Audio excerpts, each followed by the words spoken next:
¿Qué es la movilidad social?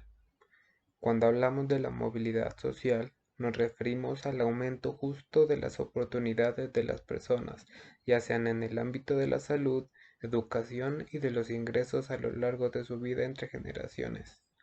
Sin embargo, al mencionar la movilidad social, estamos tratando con una cuestión en la que su mayoría se refiere a los movimientos de los individuos o grupos sociales dentro del sistema socioeconómico, es decir, estos operan desde el punto de las clases sociales.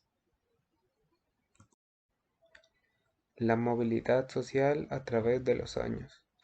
Los primeros datos sobre movilidad social en Colombia aparecieron por primera vez en la década de 1950, con un interesante debate entre los pioneros de la investigación de este tema en el país, ya que el sociólogo estadounidense Lynn Smith escribió en unos artículos que en Colombia prácticamente no existía la movilidad social y que las clases altas de Colombia eran una casta invencible y que las clases medias está habitada por ricos que estaban en decadencia.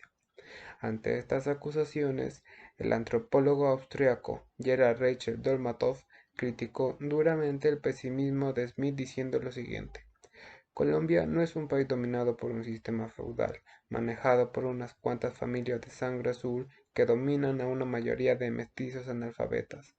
Esto pudo haber sido cierto hace 200 años, pero en el presente Colombia es un país cuya estabilidad política y social descansa sobre una firme fundación de miembros de la clase media.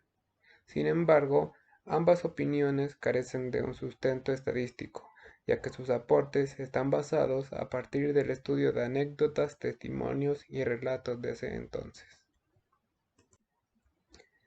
Después de 2 décadas, en el año 1973, el sociólogo Rodrigo Parra cuestionó de nuevo las posibilidades del ascenso social en Colombia.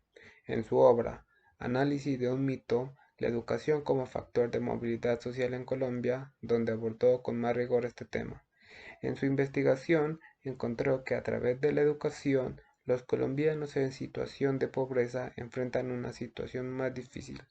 Esto ya que la movilidad era limitada y solo existía para la clase media y alta, para quienes ni representa un ascenso como tal, sino más bien un mantenimiento de su posición, llegando a la conclusión que más que una oportunidad para progresar, se necesitaba tener una posición más beneficiada al resto.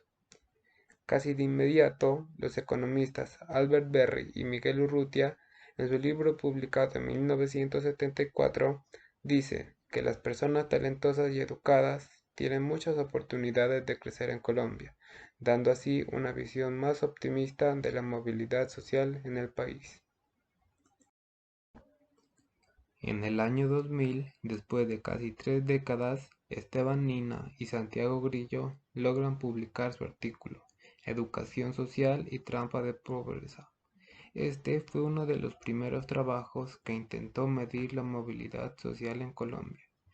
Nina y Grillo, basado en el supuesto de que la educación de un niño depende del nivel educativo del padre, entre sus principales conclusiones se encuentra que el 30% más pobre de la población tiene un grado muy bajo de movilidad social, es decir, que este grupo de personas no tienen probabilidad de mejorar su nivel educativo. En el 2014, el trabajo realizado por Galvis y Meisel, los cuales en su investigación realizan un estudio regional de la movilidad social en Colombia. Para ello, calcularon índices de movilidad intergeneracional en educación y la relación entre la movilidad y la desigualdad de oportunidades, lo que muestra evidencia de que la movilidad en educación es mayor en las zonas más prósperas del país. De este se cabe recalcar una región que parece costarle salir de la dependencia intergeneracional de la Orinoquía y la Amazonía. Esto puede estar relacionado con la baja cobertura educativa en estas. Existen barreras logísticas y poca inversión que no permiten salir de un estado socioeconómico a otro con la facilidad del resto del país. Putumayo. En las últimas décadas, el Putumayo ha estado en medio de mucha violencia armada, con consecuencias humanitarias muy graves como el desplazamiento forzado, las víctimas de guerra y el reclutamiento forzado de menores. Debido a su ubicación estratégica y condiciones geográficas, además de su riqueza natural, hace que sea desde hace más de 3 décadas una zona de interés por los diferentes grupos armados no estatales.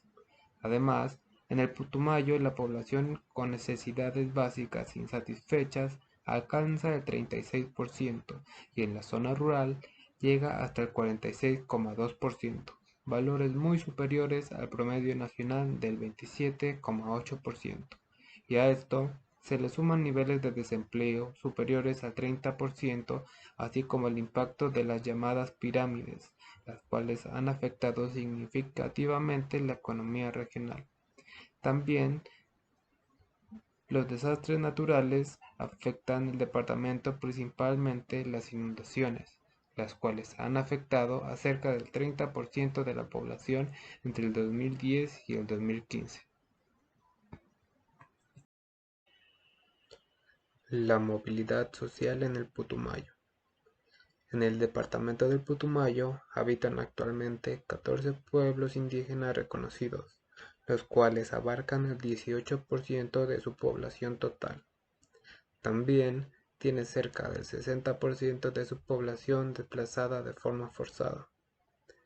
El conflicto armado, el narcotráfico y el olvido por parte del gobierno toman una parte importante en la falta de prosperidad y de movilidad social baja, debido a que muchas personas, tanto indígenas como desplazadas, se ven afectadas por estas problemáticas sociales.